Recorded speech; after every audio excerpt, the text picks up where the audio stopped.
حمزہ کے آپ کو جیسا آپ نے فرمایا کہ 900 سال حکومت حمزہ پر ہم نے کیا. حمزہ آ کے ہم نے کوئی فتح نہیں کیا. حمزہ کے لوگوں نے ہمیں اس درجے پر لایا اور ہر چیز میں انہوں نے ہمیں مدد دیا اور ایک قسم کا ڈیموکریسی کے اس پہ قسم کے لا کے ہم نے حمزہ کو اس درجے پر لایا اور پھر ہمارا فیملی نے بھی حمزہ کو دبا کے خدمت کیا. ہمارا جتنا بھی یہ آبادیاں ہیں آباد لگتا ہے وہ سب ہمارے فیملی کے ہاتھ آئی. حمزہ کو اسٹیج پہ لانے کا ہمارا ہاتھ ہے اور ابھی بھی ہم جس درجے پر میں پہنچا ہوں یہ صرف حمزہ کی وجہ سے ہوں. میرے میں وہ نہیں ہے. میں ہمیشہ ان کا عزت کروں گا اور ان کا خدمت کروں گا. آپ دیکھیے اس وقت جو حمزہ یا گلگت جو ناردرن ایریاز کہتے تھے یہ کشمیر کے ساتھ جڑا ہوا تھا. لنک بھی کوئی نہیں تھا, راستہ بھی نہیں تھا, نہ کیچ روڈ تھا نہ کاغان ویلی روڈ تھا. کشمیر کے ساتھ ہم لوگ تھے. مہاراجا کشمیر کے ان کے ساتھ ان کا انڈر آتے تھے اور ہمارا گھر ہمارا زمین جاگیر کشمیر میں تھا. میرا والد خود کشمیر میں پڑھا تھا. تو اس لیے ہم نے اپنا جب پارٹیشن ہوا آپ کو پتہ ہے کہ ہم 6 مہینے یا 3 مہینہ مہاراجا کے لیز پر لیا تھا. انگریز نے کشمیر کو واپس مہاراجے کو دیا تو مہاراجا کا حکومت آئی. بریگیڈیئر گنسارا سنگھ کو گورنر بنا کے گلگت بھیجا اور اس کے بعد 6 مہینے یا 4 مہینے انڈیا کے ساتھ رہے. پھر لوگوں نے اور خاص کر جو رینک ہوتے تھے گلگت سکاؤٹ اس میں صوبیدار سے اوپر رینک نہیں دیتے تھے. تو سنا کہ بریگیڈیئر گنسارا سنگھ نے بلایا. 6-7 صوبیدار تھے جس میں سے کیپٹن بابر خان جو میرا سکا ماموں تھا, کرنل شاہ خان صاحب, صوبیدار صفی اللہ صاحب اور صوبیدار فضا علی اور صوبیدار مرتضی اور ایک نگر کا جو صوبیدار تھا کیا وہ یہ 6-7 آدمیوں کو بلا کے انہوں نے کہا کہ آپ کی پروموشن اس سے زیادہ نہیں ہو سکتی ہے, ہم نہیں کر سکتے, تو آپ اس پر قرار سے رہے. تو سنا وہ واپس آ کے قرآن پہ قسم کھایا اور انہوں نے کہا ہم کسی طرح بھی پاکستان کے ساتھ جوائن کریں گے.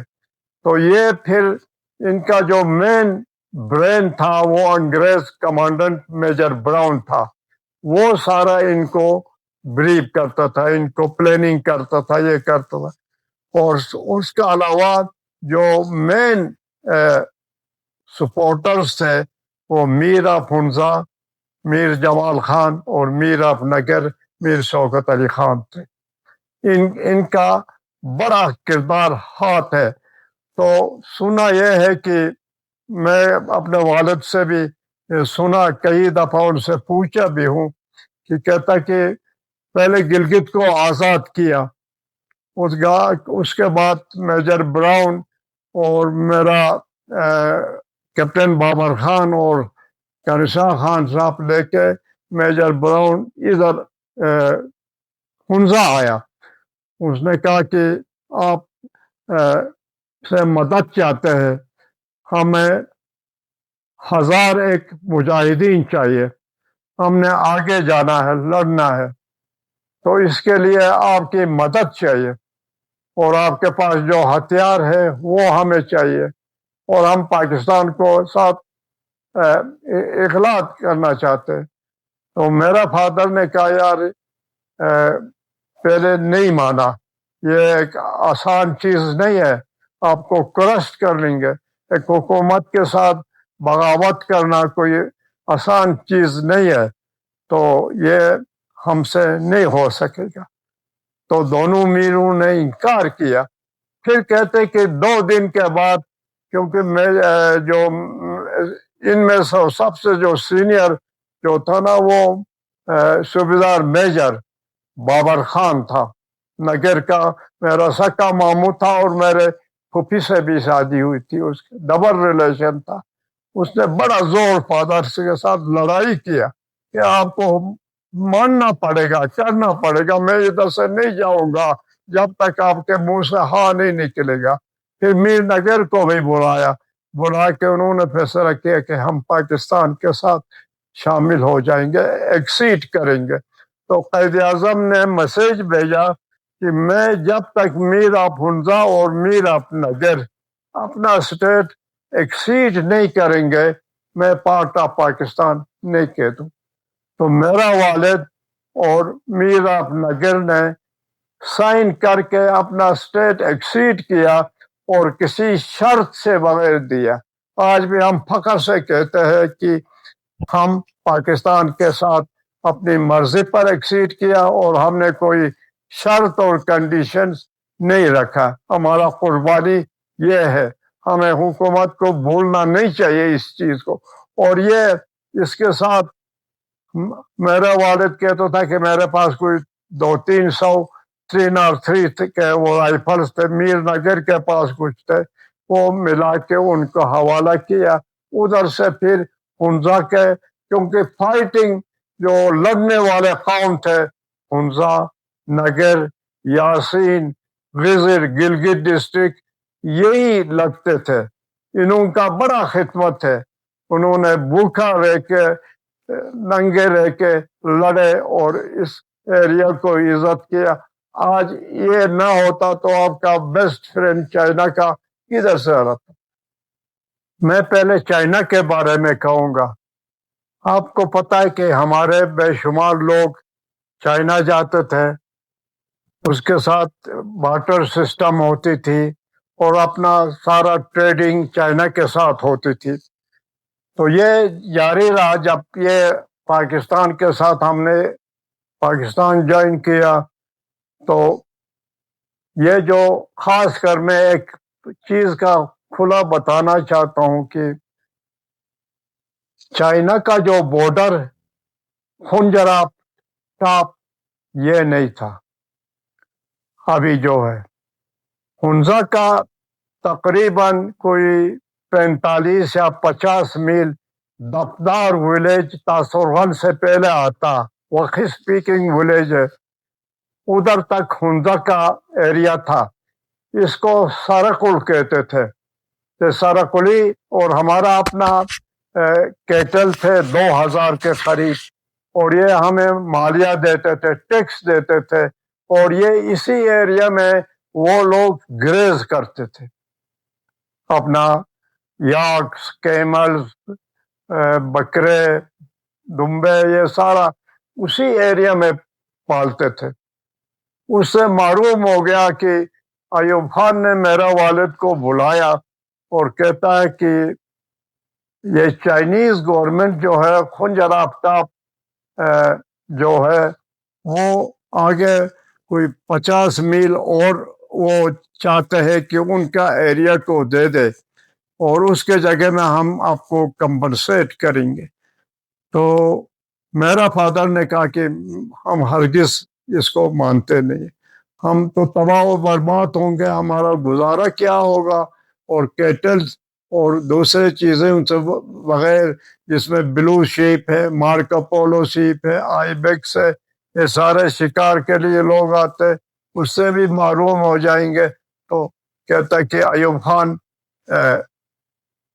کچھ بڑا گرمی دکھایا تو ناراض ہوا۔ تو پھر میرے والد کو کہا کہ ہم نے جب اسٹیٹ ایکسیڈ کیا تھا اس میں 3 چیزیں تھے، فارن پالیسی، ڈیفنس اور کمیونیکیشنز، یہ انٹائرلی گورنمنٹ کے ہاتھ میں ہوگا۔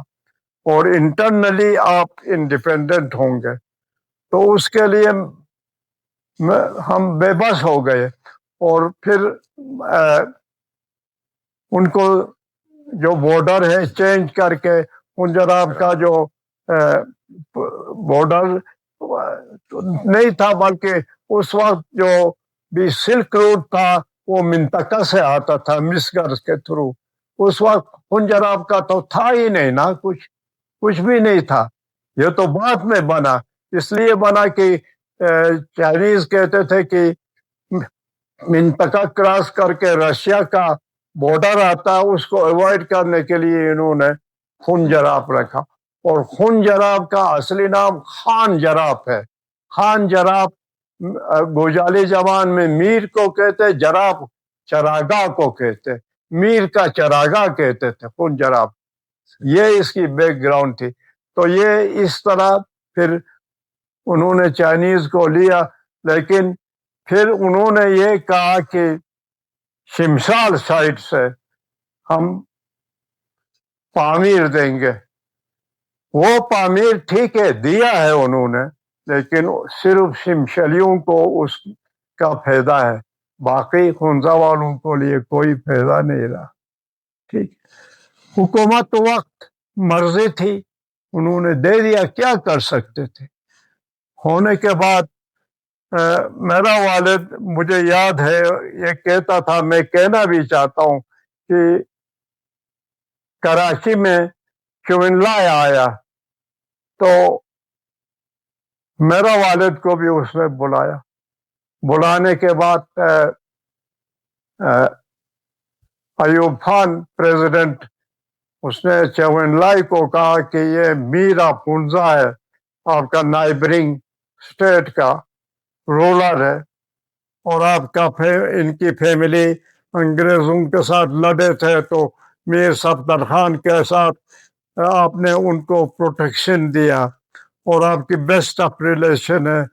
چوئنلائے کہتا کہ ایوب خان کو سر ہلا کے کہا کہ میں ہنزا کو زیادہ آپ کے وجہ سے، میں ہنزا کے وجہ سے تمہیں جانتا ہوں، میں ہنزا کے بارے میں زیادہ جانتا ہوں آپ سے.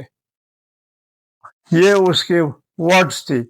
اور آپ کو ایک بات اور یاد ہوگا، جب کے ایچ روڈ کی ایگریمنٹ ہو رہی تھی تو اس وقت پریزیڈنٹ ایوب خان تھا اور فارن منسٹر ذوالفقار علی بھٹو صاحب تھے. انہوں نے ایگریمنٹ سائن کرنے کے لیے بیجنگ کہتے تھے پیکنگ کو، ادھر جانے کے لیے تیاری کیا. تو وہ جب جانے کے لگا تو کہتے کہ چائنا سے فون آیا کہ جو ایگریمنٹ ہوگا اس پر چوئنلائے کی دستخط اور پریزیڈنٹ ایوب کی ہوگی، اور دوسرا دستخط چوئنلائے اور میر آف ہنزا کی ہوگی. وہ اسٹیٹ کا آرڈر ہے، فورن منسٹر اس کے اوپر سائن نہیں کر سکتا. تو میرے فادر، مجھے یاد ہے، ہم سیٹلائٹ ٹاؤن میں گھر تھا، راولپنڈی میں رہتے تھے.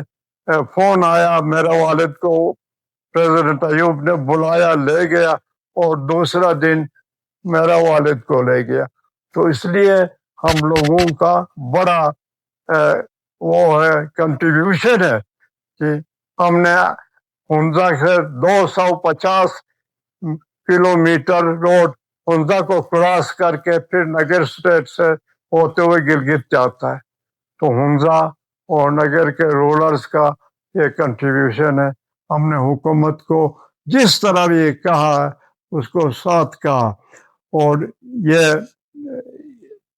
سسٹم رہی تھی، اس طرح چلا. اور پھر دوسری بات یہ تھی کہ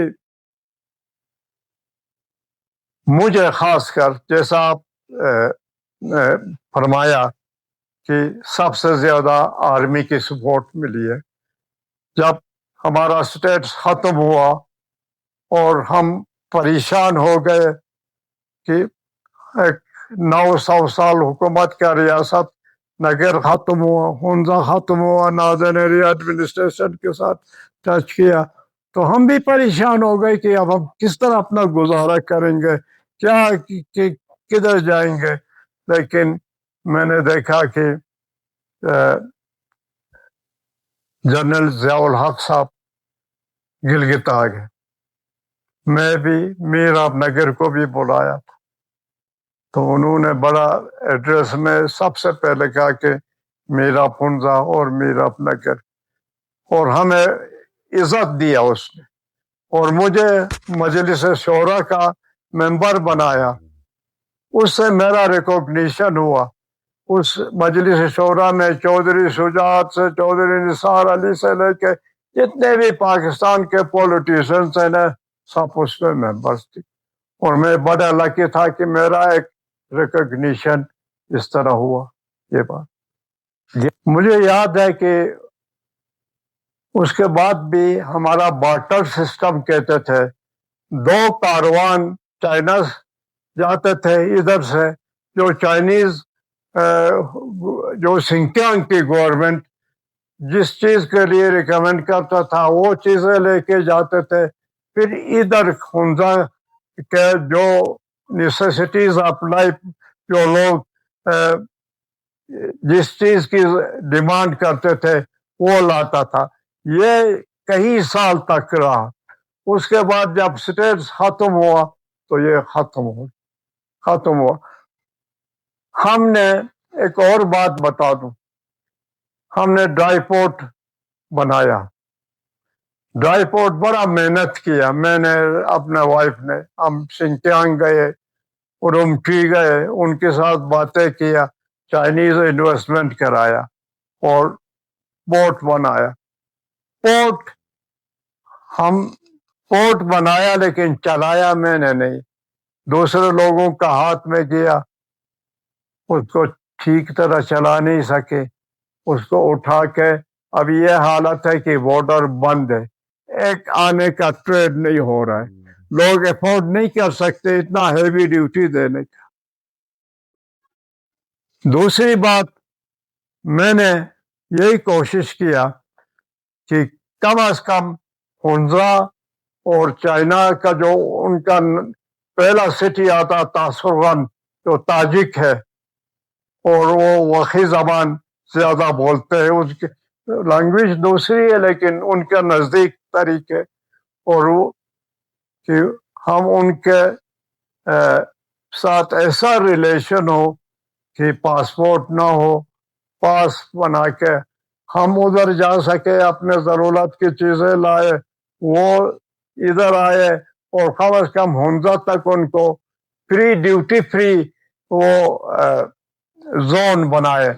لیکن انہوں نے، ہماری حکومت نے غور کیا، پاس بنایا، لیکن شرط یہ رکھا تھا کہ یہ پاس صرف ہنزا کے لیے ہوگا کیونکہ ہمارا بارڈر ہنزا کے ساتھ لگتا. لیکن وہ بعد میں پالیسیز چینج ہو گئے تو انہوں نے پورا ناردرن ایریاز کو پاس دیا. تو پھر وہ چائنیز سختی کرتے رہے بارڈر پر. پھر یہ ڈرگس کا سسٹم، ہیروئن کا سسٹم، یہ کئی لوگوں سے پکڑا گیا.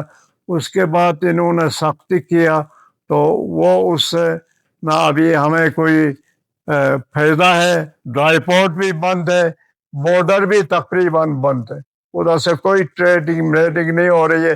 ایک بیگ لے کے جاتے ہیں تو وہ بھی چیک کر کے لاک کر کے اس گاڑی کو لے جاتے، تو اس لیے جانا بھی بند ہو گئی.